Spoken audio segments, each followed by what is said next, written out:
What's up guys, it's me Jeremy, and welcome to my guide for Elise support.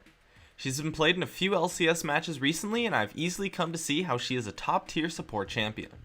In this guide I'll assume that you already know what all of Elise's skills do, but if you don't, I recommend looking it up on the League of Legends wiki page.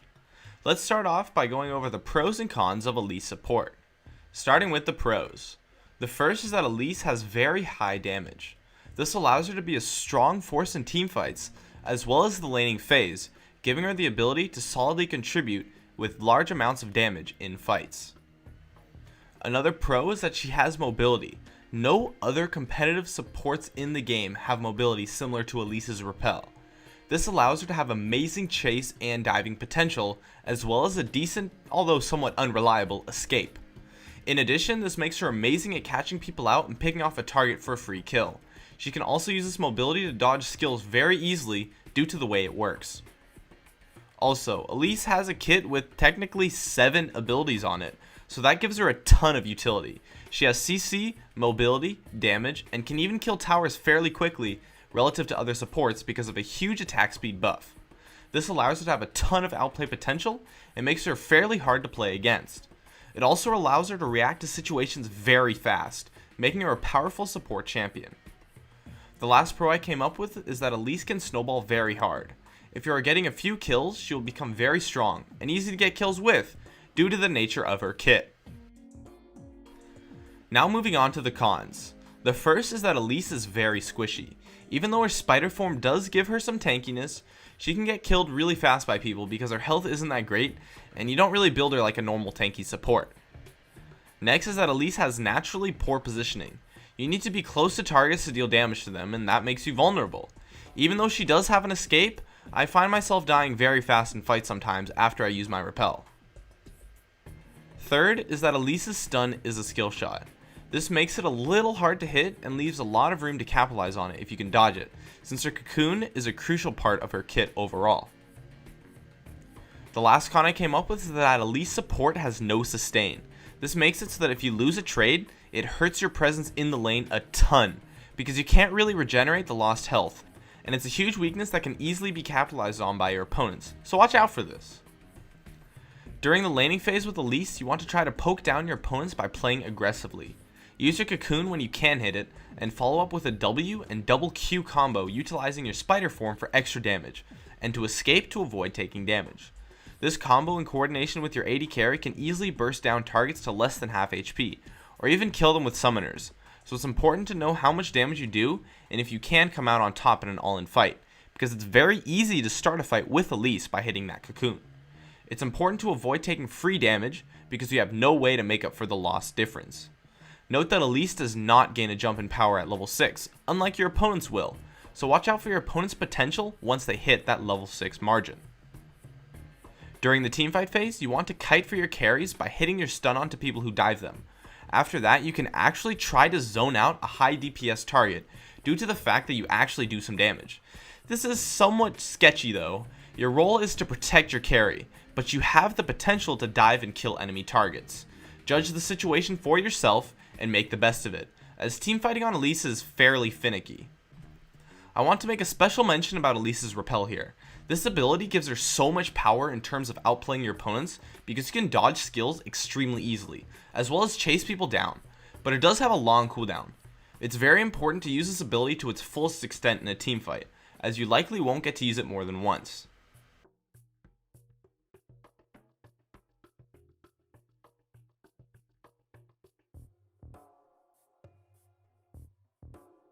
Matchups on Elise are fairly complex. She has awesome damage but no sustain, making most matchups a high risk, high reward situation, where the winner is usually just the better player. For the support matchups, I would say Elise has a solid matchup against everyone except for Leona, Taric, and Thresh. Their ability for a ranged hard engage while also being tanky enough to win a fight against her make them able to capitalize on her weaknesses enough to be considered bad matchups for her. It's important to note your strengths against them and only engage when you know that you can win. For the AD carry matchups, Elise does well against anyone who does not have high utility, which is mainly just an escape and solid poke. This leaves Ezreal, Graves, and Caitlyn as bad matchups for Elise. Against these matchups, it's very important to avoid taking free damage, and when you do get into a fight, you need to not let them use their escape to avoid a ton of damage and kite you. For ADs to play with Elise, she will synergize fairly well with anyone who just has great damage during the laning phase. Note that you can play her and do well with any AD, it's just that she synergizes better with some ADs of course. She will do well with all AD carries except for Ashe, Kog'Maw, and Sivir in lane. For my masteries, I take a similar setup to my melee supports, which is a 122/7 page, with summoner spell cooldown reduction in utility, maximum tankiness and defense, and of course the exhaust mastery in offense. For runes, I also take a similar setup to my melee supports, which is armor reds and yellows, magic resist blues, and gold pretend or movement speed quints. For summoner spells, I take the standard flash and exhaust for kiting and the escape of course. For skill order, you want to put your first point into your E at level 1, and then proceed to max Q and then W second. Get the first point into your W at level 4, and of course put points into your ultimate whenever possible. This skill order will give her maximum damage in fights while also utilizing her utility. Lastly, for item builds, an Elise support actually has a very unique item build. Start with the standard Fairy Charm 3 wards and 2 potions, and then if you are ahead, build Haunting Guys, Sork Boots, and then Sightstone. If you are even or behind, build Sightstone and then the Haunting Guys and Sork Boots. From then, build a tanky item. I usually build Sunfire Cape, Randuin's, or Warmog's, but if your team needs it, you can get an aura item here like Aegis Locket or Shurelya's. After that, I'll finish up the Liandry's and build another tanky DPS item like Zhonya's or Abyssal Scepter. For a final build of Sork Boots, Liandry's, and one tanky AP item, with a Sightstone and an extra spot for the wards you need to buy throughout the entire game. With my Fairy Charm, I will either sell it or build it into Shurelya's, of course. If your team needs it, you can also buy an Oracle's after you finish the Sorcerer's Boots, Haunting Guys, and the Sightstone. The reason why the build is like this for Elise support is because it allows her to do enough damage to people to be able to zone or kill your opponents very easily, allowing her to be a much stronger force at all points during the game. If you build a standard support build on her, you'll be almost useless, except for your stun of course. So, that's it for my Elise support guide. I'd love it if you could support me with a like or some feedback in the comments, and if you have any questions, I would absolutely love to see you in the comments too. Also, I've made a Facebook and a Twitter page, so I'll have links in the description if you want to follow me on those. Please subscribe for more awesome content in the future if you enjoyed this video, and as always, thanks for watching, and I'll see you guys next time.